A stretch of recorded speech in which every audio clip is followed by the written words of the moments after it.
Welcome to Holistic Health Made Simple, where you will find health solutions to set you free from the overwhelm of diet culture and frustration with the ever-changing health rules. We go beyond the calorie and diet dogma to equip you to be healthy through simple changes to real food, mindset, and lifestyle. Hey, I'm Jolene. I'm a nutritional therapy practitioner, wife, furry guardian, and non-bendy yogi. Like you, I spent years chasing skinny instead of health. I finally learned that I needed to take a holistic approach to health and give my body what it needed to thrive. If you are ready to find a health plan that is tailored to you and your current health, solutions that are broken down into simple steps to make it easier to implement, results that are undeniable like more energy, improved mood, better sleep, and fat loss, this is the podcast for you. Pop in those headphones, take a deep breath, and let's get healthy. Hey there, today we are talking about vitamin D. We're going to go over what it is, what it does, and how we can get some more in our system. So first up, vitamin D is a vitamin, but it acts like a hormone because it has a main role in regulating some very important bodily functions. So we want to make sure that we are not vitamin D deficient like so many are. So first off and foremost, vitamin D is a fat-soluble vitamin. It means that if you are supplementing vitamin D, that you take it with food containing some fat so that the body absorbs it and makes it available for use. Okay, so let's go over what vitamin D does in the body. I'll try my best not to go into excruciating detail because, you just want to know what it does so that you can understand the importance of vitamin D and having enough in our system. First things first, vitamin D will help regulate the absorption of both calcium and phosphorus. It basically takes calcium and phosphorus from the intestines and moves it into the bloodstream so that we have enough floating around in us to do everything the body needs to do. Now, in doing this, vitamin D is critical in both maintaining healthy bones and in the remodeling of bones, meaning it breaks down old bone tissue and forms new bone tissue. So bone health in general, vitamin D is imperative. It has to do with bringing the calcium over, but it also has a component to it that actually triggers some of these bone health issues. So we want to make sure we have adequate vitamin D for adequate bones, especially as we're aging, because we don't want to be hunchback, have osteoporosis, or weak and brittle bones so we don't break a hip if we ever fall. So along with bones, adequate vitamin D is imperative for proper muscle function.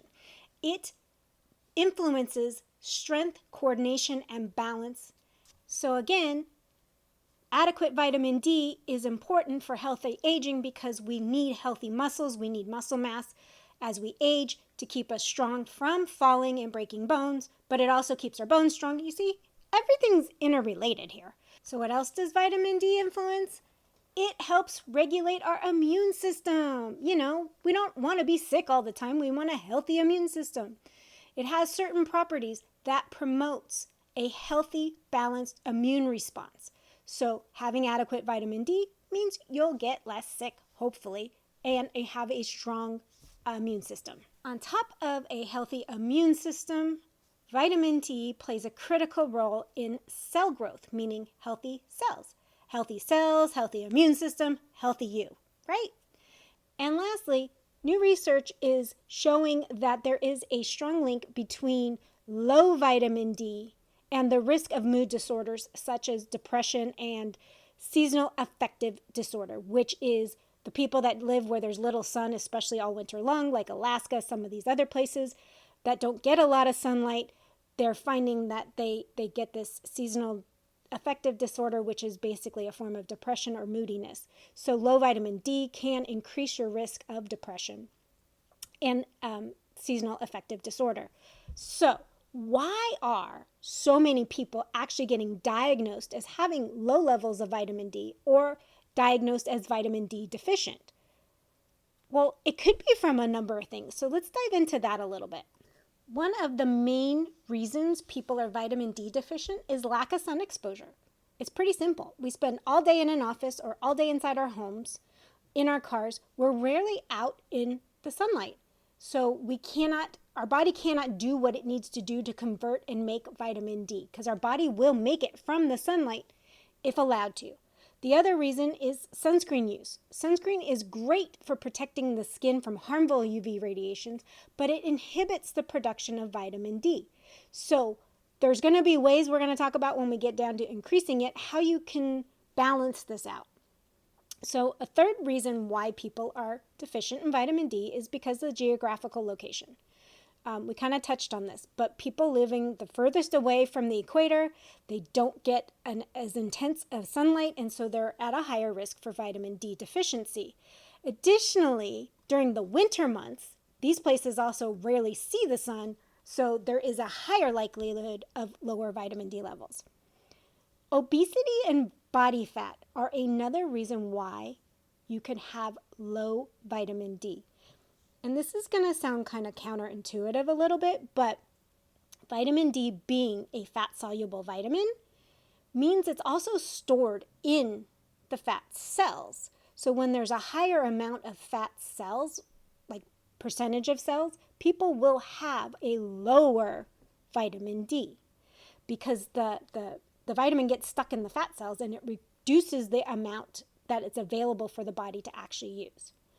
And then age. As we age, our skin loses the ability to produce vitamin D, so we need to make sure that we're working on maintaining our vitamin D levels, that we're getting it checked regularly and figuring out how to combat the age-related decrease in synthesizing vitamin D.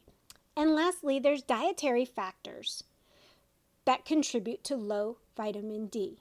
Now, sunlight is your primary source of vitamin D, but we also get it from foods. And we are not eating those foods because we've become a fat-phobic society. And in that, we're not getting the vitamin D that we need from our food sources. So you might be wondering now, how exactly do we increase our vitamin D? Let's dive into that part. As you've heard over and over again, sunlight is your primary source of vitamin D. You might be wondering, well, how exactly or how much sunlight do you need? 15 minutes of direct sunlight on your skin without any sunscreen, a few times a week only, will give you most of the vitamin D you actually need. Okay, it's very important to note that if you usually avoid the sun altogether or use sunscreen, to actually take this sun exposure thing slowly. Start with 5 minutes and then slowly increase till you reach that 15 minutes. And then do it 3 to 4 times a week. I also suggest doing it in the morning sunlight, like first thing in the morning when the sun's not as strong. It's less likely for you to get sunburned then.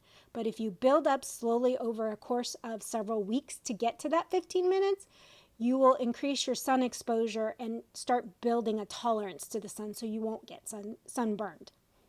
Now, another way to get vitamin D is from fatty fish, grass-fed finished butter or dairy, grass-fed finished meats. You can get it from foods. And a third way is to supplement. So when we supplement, you want to make sure you're looking for vitamin D3 and make sure that it's a good quality supplement. Don't go for the cheapest, but you don't necessarily have to go for the most expensive either. And also, when you're supplementing with vitamin D, it has a synergistic relationship with vitamin K. So you need to make sure that you're getting vitamin K from the foods that you're eating so that vitamin D truly becomes available in your system and works properly. You get vitamin K from leafy green vegetables, broccoli, Brussels sprouts, and other fermented foods. So you need to always remember that no vitamin or mineral works on its own. They all have counterparts that help them stay in balance and function properly. Vitamin D needs adequate K, then they both help with calcium. This is just another example of how we need to look at the body and what's going on as a whole so we don't throw everything out of balance. Treating a symptom often leads us to throwing something else out of balance. If you need some help, I offer virtual visits as well as building out an entire holistic health solution tailored specifically to you.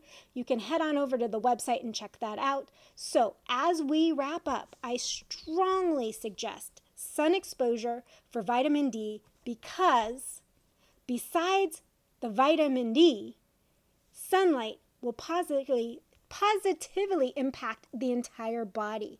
It helps with our mood, it helps with our sleep, it helps with vitamin D, it helps with your skin health, it helps with circadian rhythm, and it helps with your eye health.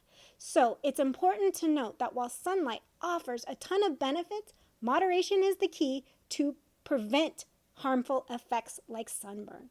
Shoot for building up to that 15 minutes a day, and you can do all of this in your morning routine. You'll be surprised at the positive effect this will have if you start your day in the sun. Until next time, friends, bye. Thank you so much for tuning in. I hope you enjoyed today's episode. If you found value in what you heard today, I would be incredibly grateful if you could help spread the word. Sharing is caring after all. Share the podcast with others that will find the information helpful. It's through your support that I can continue to grow and bring more amazing content. And if you have a spare moment, I would truly appreciate it if you could leave a review on your favorite podcast platform. Your feedback means the world to me, and it also helps others discover my show. I read every review and take your suggestions to heart, so please don't hesitate to let me know what you think. Remember, you can stay connected with me by following me on Instagram or visiting the website at holistichealthmadesimple.com. I love hearing from our listeners, so feel free to reach out, share your thoughts, ideas, and even suggestions for future episodes. See you later.